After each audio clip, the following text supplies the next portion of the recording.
முதலாவது ஆரோக்கியம். எத்தனை பேர் ஆரோக்கியமா வாழணும்னு நினைக்கிறீங்க? தீர்க்காயுசா வாழணும்னு எத்தனை பேர் நினைக்கிறீங்க? பலத்தோட வாழணும்னு எத்தனை பேர் நினைக்கிறீங்க? அப்ப உடல் நலம் முக்கியம், ஆரோக்கியம் முக்கியம், தீர்க்காயுசு முக்கியம். அதுக்கெல்லாம் சில தரிசனம் வைக்கணும். நான் சொல்றேன், இந்த உலகத்துல தரிசனம் ஆரோக்கியத்துக்கு வைக்கணும். சிலர்லாம் வாயை திறந்தா பேசுறது பூராமே வியாதி தான், பேசுறது பூராமே பலவீனம் தான். அப்ப வியாதி இருக்கிறது உண்மைதான், பலவீனம் இருக்கிறது உண்மைதான். ஆனா அதை பேசணும்னு அவசியம் இல்லை. உங்க வாழ்க்கையில எது தரிசனம் அதை மட்டும் பேசுங்க.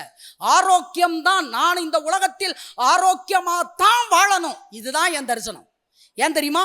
இயேசு என் வியாதியை, எத்தனை பேர் சொல்றீங்க? இயேசு என் வியாதியை, பலவீனங்களை, நோய்களை, வலிகளை, வேதனைகளை சிலுவையிலே சுமந்தார். அப்போ நான் இந்த உலகத்திலே ஆரோக்கியமாக பலத்தோடு சுகத்தோடு தான் வாழணுங்கிறது என்னுடைய தரிசனம். பாஸ்டர்மா 40 வயசுக்கு மேல ஆயிடுச்சுன்னா எல்லா வியாதியும் வந்துடும் சொல்றாங்கல்ல பாஸ்டர்மா.